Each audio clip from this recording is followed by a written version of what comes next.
Welcome to the Great Detectives of Old Time Radio. From Boise, Idaho, this is your host, Adam Graham. If you have a comment, email it to me. Box13 at greatdetectives.net. Follow us on Twitter at Radio Detectives and check us out on Instagram. Instagram.com/greatdetectives. I do want to encourage you to check out our other podcast. In particular, I want to highlight the amazing world of radio over at amazing.greatdetectives.net. There we do a whole lot of different old-time radio miniseries, as well as holiday specials and specials featuring the work of recently passed actors. Right at the top of the amazing world of radio, you can find an episode of Duffy's Tavern starring the late great Larry Storch, and our summer series of one-man audio dramas. Again, you can check this out at amazing.greatdetectives.net, and you can find all of the different podcasts we've done over at greatdetectives.net. Well, now it is time for this week's episode of I Hate Crime. This one is episode 20. The original radio broadcast date is 1949 or 50. Let's take a listen.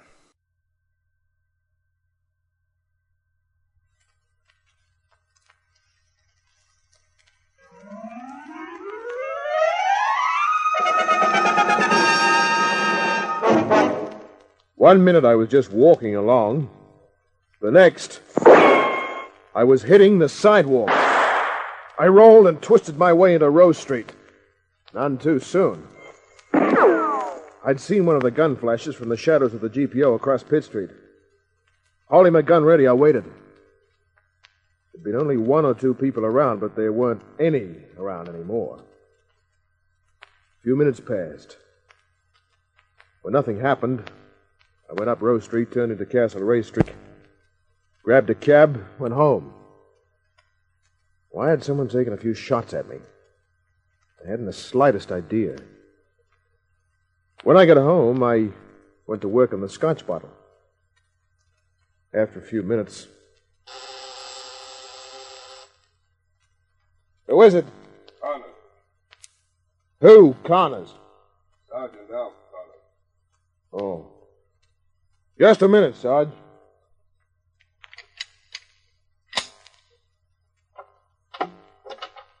Hello, Kent. Hi, Sarge. Well, what have I done this time? Nothing. Well, how come you're visiting me at almost 1 in the morning? It was sort of a social call. Yeah? Well, come in. Thanks. I got you in the night shift, huh? Yeah. Yeah. Having yourself a little drinking session, eh? Oh, doctor's orders, Sarge. Can I pour you one? I'm on duty. I've got some chlorophyll tablets. Nah, thanks. Sit down. Yeah, I think I will. What's new at the CIB? Nothing much. Except for an interesting report we got from one of our plainclothesmen. Oh? Slim Grogan. He was at Central Railway at 10 o'clock tonight. Knowing you as well as I do, Connors... Yeah. I'd say that Slim Grogan has something to do with your visit. If I had a cigar, I'd hand it to you. What's up? Well, it could be trouble. For You. Huh? What kind of trouble? Remember J. Thomas? Oh, now, there's one character I'll never forget. He's loose. Here, in Sydney? Yeah, that's right. Oh, that explains it. Explains what? 3 shots were fired at me tonight, Connors. Where? In the city. I didn't see who did it. Thomas didn't waste any time. Well, let's get to what you were telling me about. Yeah, okay. Well, Slim Grogan saw J. Thomas leaving a train at Central. There were 2 other blokes with him. Smith and Williams? Uh-huh. Joe Smith, Pete Williams. Yeah, the terrible trio. Never expected to see them again, did you? I hadn't. J. Thomas had been running sly grog in Sydney long before the days of 10 o'clock closing. He wasn't small time. He'd reached the top by getting rid of most of his competition. Some were bashed, others looked for new rackets when Smith or Williams showed a gun. Few were murdered, and one or two disappeared completely. I'd worked against Thomas and his two meatballs, Smith and Williams. Finally, I'd been able to get evidence to send him to jail. But manslaughter was the best the law could do, and Thomas was sent up for it. That was 8 years ago. Smith and Williams, with no one around to give them orders, left Sydney. And now the three of them are back, Kent. For one reason, to get me. Too bad we can't prove that. Shots tonight proved it. Not the way I mean. If I arrested Thomas, his solicitor would have him out in 4 hours. Yeah, I know. Well, the best I can offer you is police protection. No thanks. But I tell you, Cops Kent... make me nervous. But thanks for the tip. Watch yourself, Kent. Yeah. If you want us to help you, I'll send you a telegram. It's your funeral. So long, Kent.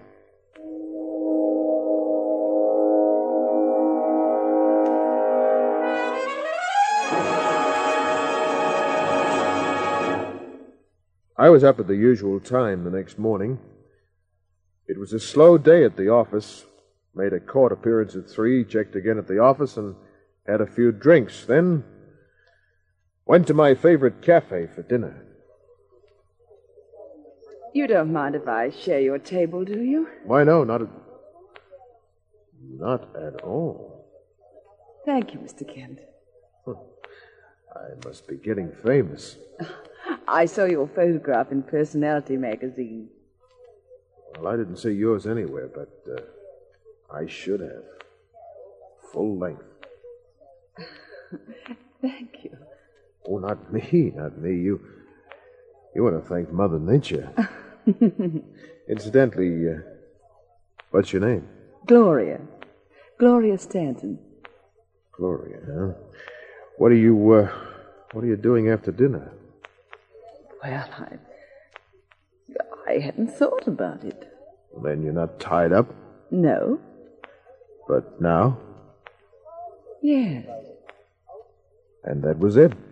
Fast and to the point. We went to Club 45, had a heck of a night. It was 4 a.m. when I took her home.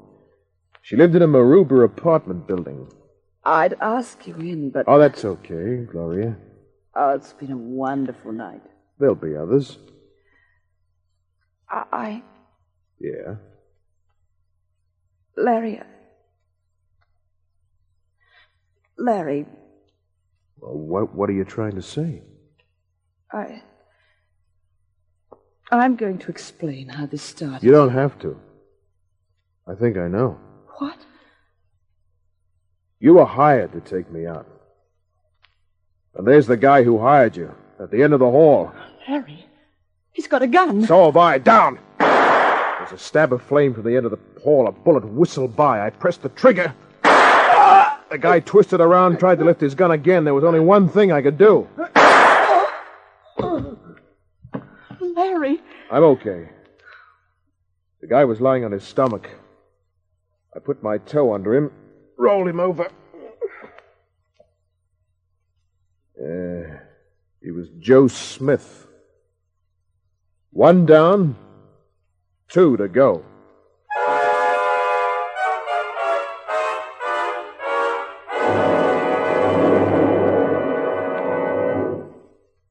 And so that's it, huh? That's it, Connors. Oh, I was a fool. He told me he had a bet with a friend. A bet that I couldn't get Larry to take me out. I wish I could have got a few hundred of that. Coming from Sergeant Connors, Gloria, that's a compliment. The fellow outside was the only one you saw? Yes. But we know who the other 2 are, don't we, Sarge? Sure. But if we arrest, they'd still be out inside 4 hours. Yeah. So, what do we do?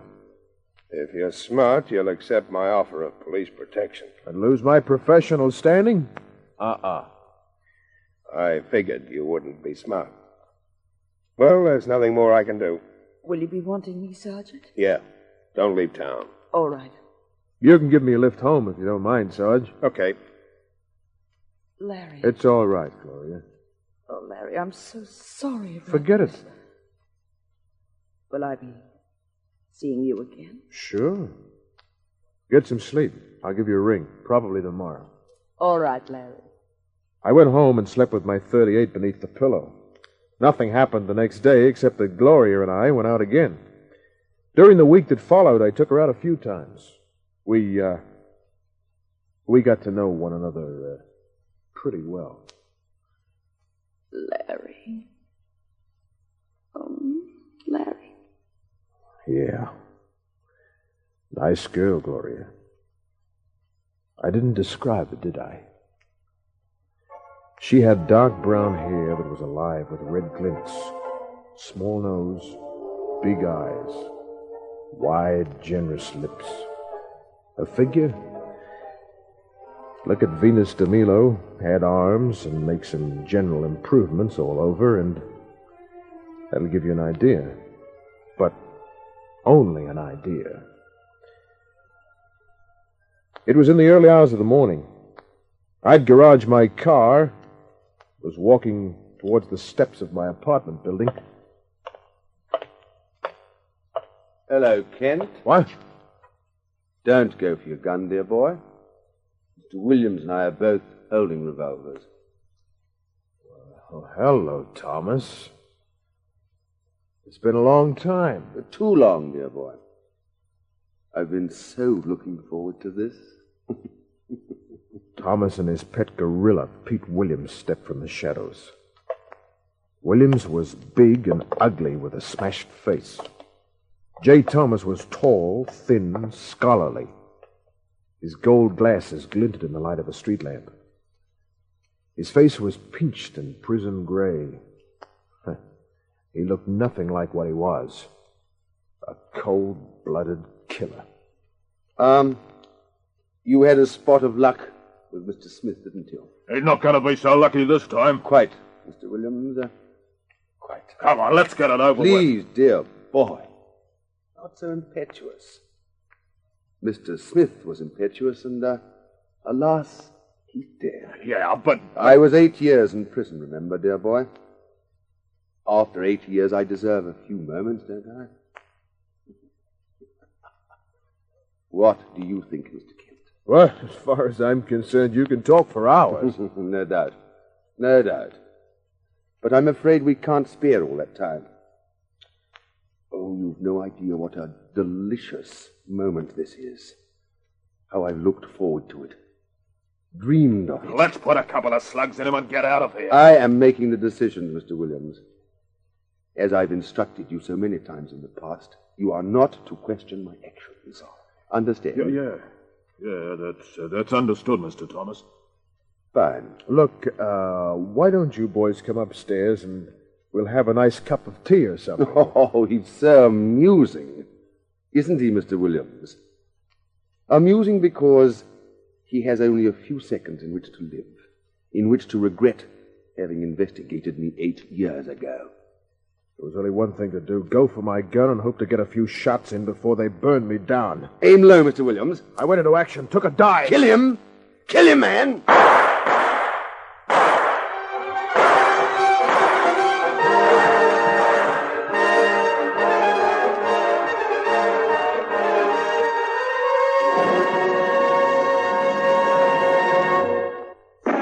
I rolled on the sidewalk and into the gutter as the slugs whistled all around me. I jerked my gun out, knew it was too late. I wondered why I didn't feel the burn of bullets. Then an amazing sight met my eyes. Williams, bent low, was doing a staggering little dance along the curbstone.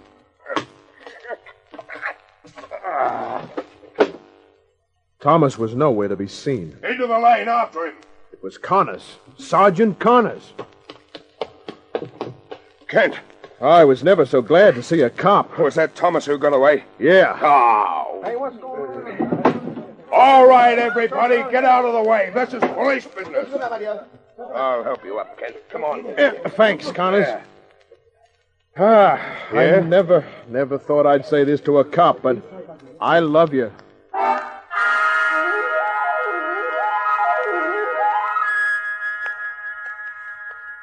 Connors, of course, had a tail on me all the time. His shadowers were pretty good. I'd never spotted them. Well, J. Thomas made a clean getaway. An alarm went out for him. One of the newspapers even posted a reward. A couple of weeks passed, and he was still at large. We're sure he's still in the city, Kent. We've had every exit blocked. Yeah, but you can't keep that up forever. No. That's why I asked you to come here. We're badly understaffed, so we'll have to more or less drop the search for Thomas. Oh, it suits me. Just watch yourself. I said yeah. That night.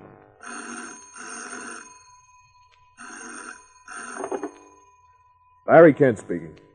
Gloria here, Larry. Well, hello. You've been neglecting me. I haven't seen you for 2 days. I was going to ring you in the morning. I was afraid you may have met somebody else. Next time you start thinking like that, you just have a look in the mirror. You always say the right thing, don't you? With you, honey, the dialogue is easy. Then you do like me a little bit? A little? Oh, more than a little. Tell me, Larry. Well, I think you're terrific. Oh, can't you say more than that? You just leave me speechless. What do you say we go night clubbing tomorrow, huh? Oh, I've got a much better idea. Tomorrow's Friday, and I know a wonderful boarding house in Bow. Huh? I've been there before. They always give me the same room in the south wing. I'm sure they'll have a nice room for you. In the north wing? Oh. Well, you're on. Shall I make the arrangement? Yeah, what time will I pick you up tomorrow? Oh, say about 6 at my flat. Right. Good night, Larry. At 9 the next night, we were at the boarding house. It was the off-season, but there was still a good crowd. We chewed the fat for a couple of hours, had some drinks, dances, and hit the hay about midnight. At 7 in the morning... Oh, who is it? Come on, sleepyhead. Get up for breakfast, and we'll try our hand at archery. Archery? Yes. They're having a competition later in the day. Oh, all right. Yeah, I'll be out in a couple of minutes. Right. I'll be waiting in the dining room. I used the electric razor, dressed, and joined Gloria. No one else was in the dining room. I thought we'd get an early start. I haven't been up this early for breakfast since the army. It'll do you good. Yeah? Hey, I didn't know you were the athletic type. Oh, yes. I was a champion archer at Prew's for 2 consecutive years. Prew's, huh? What, may I ask, is Prew's? A finishing school. Oh. Do you know how to use the bow and arrow? Hey, a little. I used to go to a place in the States called the Palisades Amusement Park. Sort of a glorified Luna Park on the Jersey side at the top of the Palisades. They had an archery stall, 2 bullseyes out of 3, and you got a Cupid doll. And did you win any Cupid dolls? Yeah, couple. Oh, well, in that case, I'll enter our names in the pairs. Oh, here comes our breakfast. We ate, and then we got arrows and bows from the old dame who ran the boarding house. There was a pretty good archery range set up outside. I challenge you to a tournament. Okay. That center target. 3 arrows each. Uh-huh. If I win, what do I win? A kiss. Oh, how about twice in a row? Kiss and a hug. Mm-hmm. 3 times in a row? Don't get ahead of yourself. We started firing the arrows. Nice shot. Almost a bullseye. Your turn. Bullseye. Beat that one. You watch me. Yeah, very, very nice. I'll see if I can put one right alongside.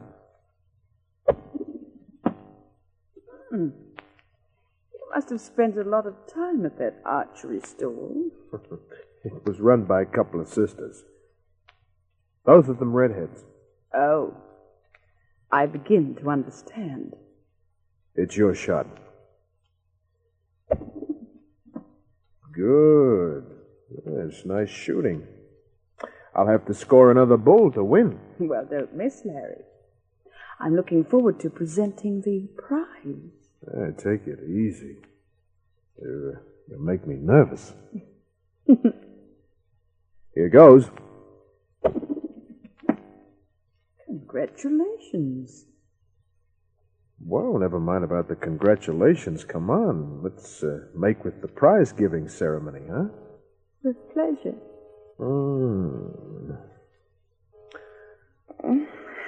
This is a nice game. I win even when I lose. Things are getting interesting. Let's continue the competition, All right. Get the arrows. I reached out to pull an arrow from the target, but there were now 7 arrows in the target.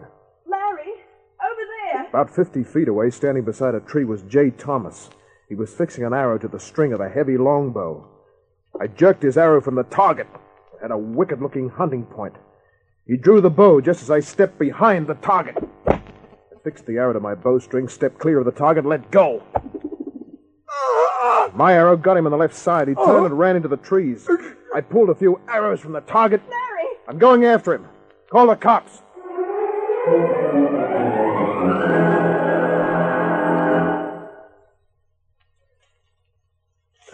His trail wasn't too hard to follow. He was bleeding pretty badly. I finally caught up to him in a little gully. He was sitting with his back against a rock. He still had the bow, but no arrows. Well, looks as though you win, dear boy. Yeah. Just a minute, let me take a look at that. Yeah, you hit pretty badly. Yes. I didn't think you knew how to use a bow. Well, if you think you can make it, I'll take you back and get a doctor. Huh? No. I'd rather stay here. It was only good to move me. I know I'm finished, my dear boy. It's only a matter of time. Not very much time. You're taking this in a very sportsmanlike way. Oh, fellow. What else can I do? You see... There was a second arrow in his side. I turned. Gloria stood behind me. Larry, are you all right? Sure, I'm all right. What did you hit him for? I don't know. I saw him there, and I was afraid for you. No, honey. You were afraid for yourself. Larry! You were working for Thomas from the beginning. Now, you were smart, real smart. Don't talk like that, Larry. When Joe Smith was waiting for me in your hallway, you started to give yourself an alibi. No. Yes, you did. Just in case I wasn't killed. But it's nonsense you're talking. It's not right, Larry. The second try at knocking me off came on another night when I took you out. Larry, you couldn't. You don't really believe that. Well, if it's not true, how come Thomas knew I'd be here? Well, I don't know. Perhaps he followed us. You've got to believe me. Larry, I never saw this man before. That's a lie. Jay, Uh-huh. Let's see you act yourself out of this one, honey. She's a very excellent actress, Mr. Kent. How much were you paying her? Oh, I can assure you, dear boy, a good deal. you can't prove any of that. I knew her before I went to jail. She'd only 17. I'll bet she was a perfect decoy for you. Oh, yes. Perfect bit there, boy. Such an innocent, such a beautiful face. Men couldn't resist her. That's right. Go on, keep talking. Every time you open your mouth, it's killing you a little more. And when you're dead, nothing can be proved. You and I are going back to the house, Gloria. We're going to get a doctor. Don't you see? It'll be too late. He'll be dead. Alas, my dear boy. She's right, you know. See, Larry? You won't be able to prove a thing. Maybe so, but we're still going back. Whatever you say. Come on. Of course. Goodbye, Jay. Jay Thomas had pulled the target arrow from his side. The arrow Gloria had fired. Still with his back against the rock, he pulled the bow with the last of his strength. No. No. All she had to do was move, but she was frozen there. Jay!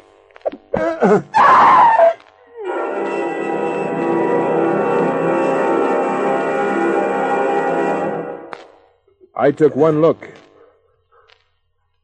She was beyond help. Never trust a woman. Mr.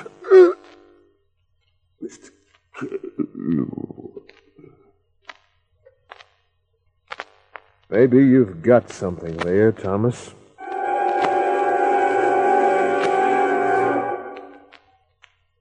But not all dames are like Gloria. No, some are soft and cuddly. The only arrows you have to worry about where they're concerned are fired by the little guy named Cupid. And when he hits you, good night.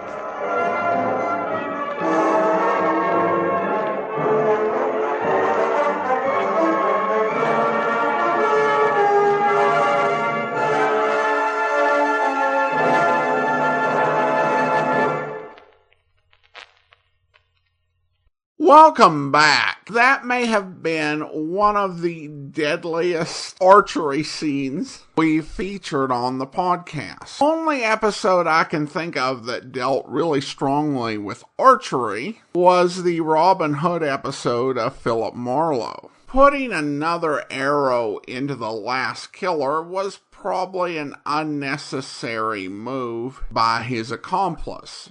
First of all, he was probably going to die anyway. Secondly, I doubt he would have revealed her as an accomplice. For one thing, it would not benefit him much at all. Typically, this is done to get a lighter sentence by turning in a more important criminal. Well, in this case, he's the big fish.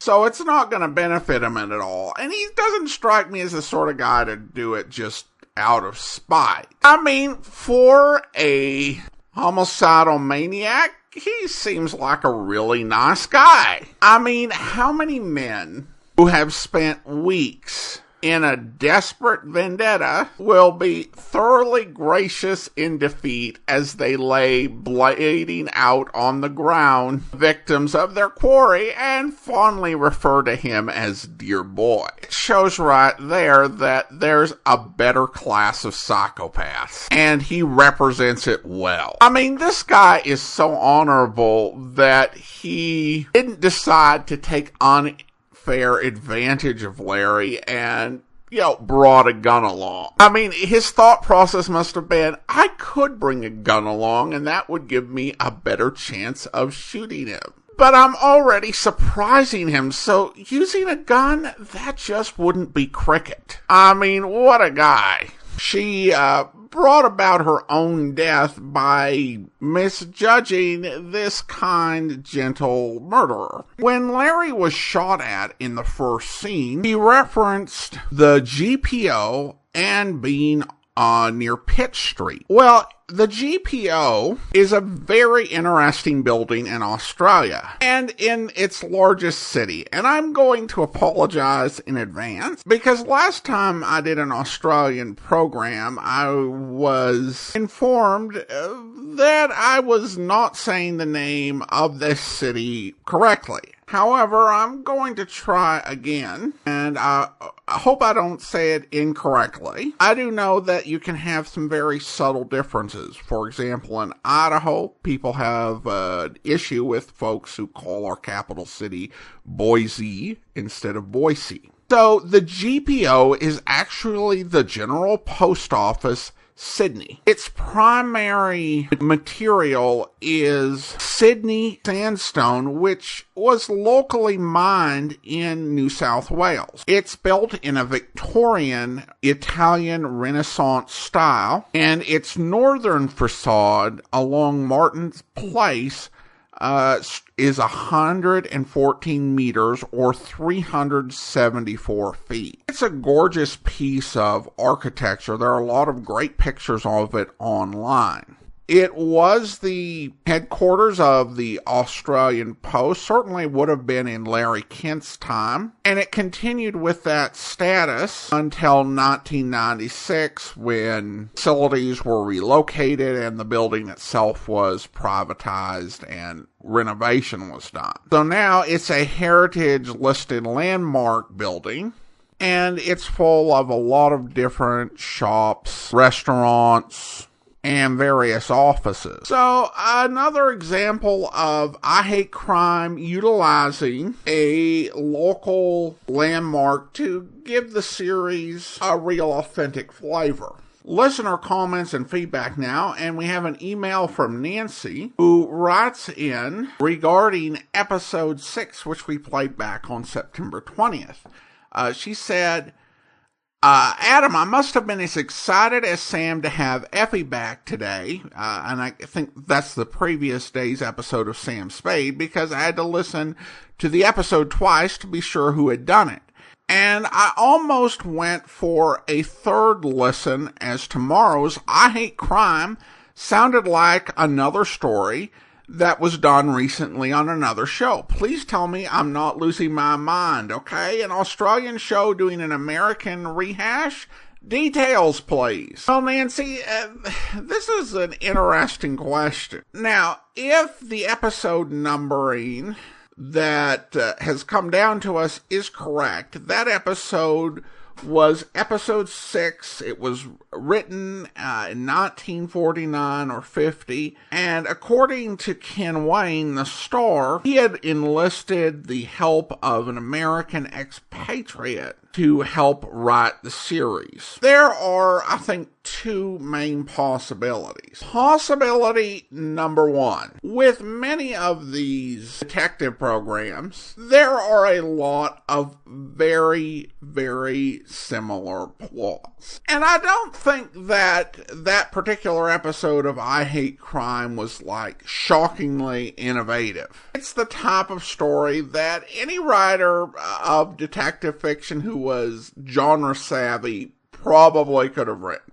Now, depending on the show you're talking about, it's also possible that this guy could have heard the program you're thinking of, and it just had been in his head. And he's having to think of mystery plot ideas, and he has an idea for a plot and general direction that resembles a radio program that he heard, but doesn't remember that he heard. So he could have unintentionally been ripping off another script. It's the type of thing that happens to writers all the time. There's even a book on it called Feel Like a Writer. There is another possibility, and that is that he was ripping off American radio. Although we don't have any reason to believe that this was the case. This type of thing did happen in the UK. There's an article on a website called Comedy Chronicles, and it was written by Graham McCann last year, and it was about a 1949 directive from the BBC in its first set of rules known as the Green Book, And it contains this paragraph: there is and always will be a place for authentic American artists and material, but the BBC's primary job is light entertainment must be to purvey programs in our own native idiom, dialects, and accents.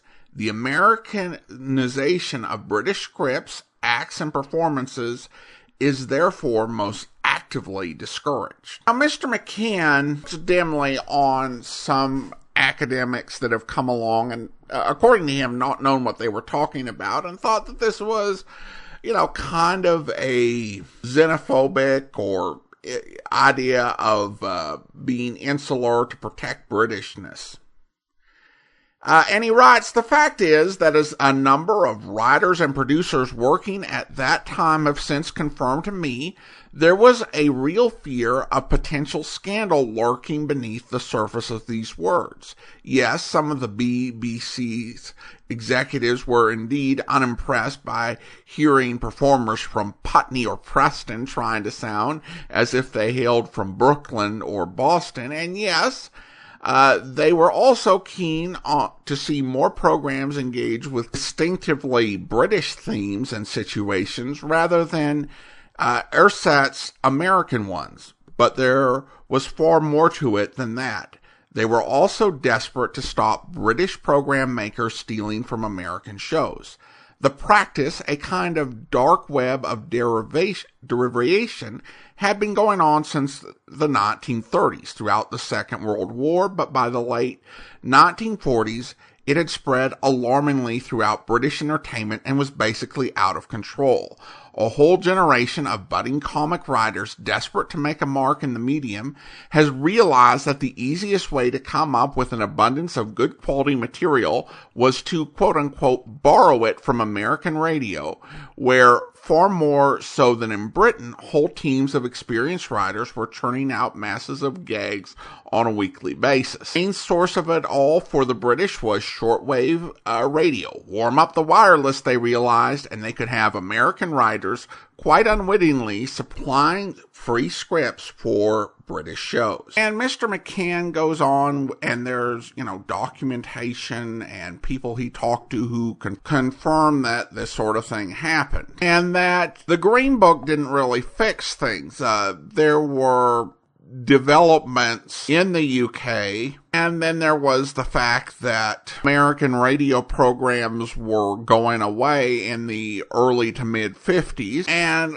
coincidentally in the early to mid 50s you had a lot of very obviously British programs emerge: The Goon Show, Hancock's Half Hour, The Navy Lark, and many, many others that would really distinguish British comedy. So, is it possible that the unknown American who wrote I Hate Crime had a shortwave set and was listening to American crime dramas and then ripping off plot ideas? Well, it's possible. I thought that the plot in the I Hate Crime was relatively generic, that I wouldn't necessarily feel that that was very probable.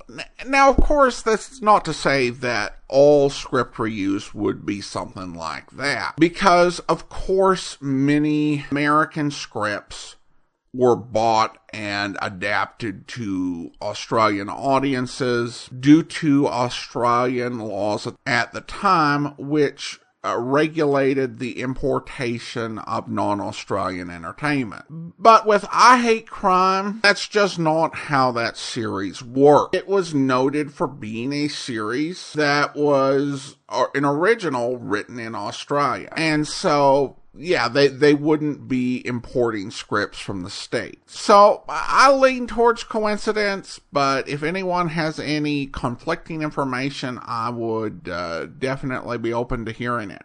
All right, well, now let's go ahead and thank our Patreon supporter of the day. Thank you to Jeremy, Patreon supporter since February 2016, currently supporting us at the Detective Sergeant level of $7.14 or more per month. Thanks so much for your support, Jeremy. And that will do it for today. If you're not subscribed to the podcast, you can do so using your favorite podcast app, including Apple Podcasts, TuneIn, Spreaker, or the Amazon Music store at amazon.com/OTR Detectives. If you are enjoying this podcast on YouTube, be sure to like the video, subscribe to the channel, and mark the notification bell. Join us back here next Tuesday for another episode of I Hate Crime, but be sure to listen tomorrow for Dangerous Assignment, where... Yes, I want very much to talk to a friend of Kreutzer and Peters. Why? Because they skip out of here without paying their bill. Oh. Now, if you are a friend of theirs, maybe you pay for it. Well, how much is it? Room and board, 3 days for the two of them, $30. So they only stayed here 3 days, huh? Yeah, and that is not bad enough for them to skip out without paying. They have to check in at the Atlas Hotel for another day, but they pay over there. Wait a minute, let's get this straight. Yeah. They leave this boarding house, check in at the Atlas Hotel, and leave again after a day there? Yeah. Well, how long ago did they spend this day at the hotel? 3 days ago. Did they leave any forwarding address there? No, that I check. The clerk is a friend of mine. But he told me that they leave no address. Now, about this money they owe, you take care of it? Well, I'll make a deal with you, Mrs. Ludwig. I'll take care of their bill if you can give me any more leads about them. Leads? What is this leads? Well, what I mean is... Woman, I thought you told me you were going to clean up my room this day. I am. I can't do 2 things at once, Mr. Campbell. I get round to it as soon as I have time. Well, for the price a man pays here, he's a right to expect a little service. You don't like it here, you move. I have a good mind to. Hey, wait a minute. Are you addressing me? Yeah, look, you're a boarder here. Maybe you heard the 2 guys I'm looking for talking about where they were going. Without knowing whom you're looking for, I couldn't say. This is Mr. Mitchell. He says he's a friend of Kreutzer and Peters. I hope you'll be with us then. In the meantime, do send your comments to box13@greatdetectives.net. Follow us on Twitter at Radio Detectives and check us out on Instagram, instagram.com/greatdetectives. From Boise, Idaho, this is your host, Adam Graham, signing off.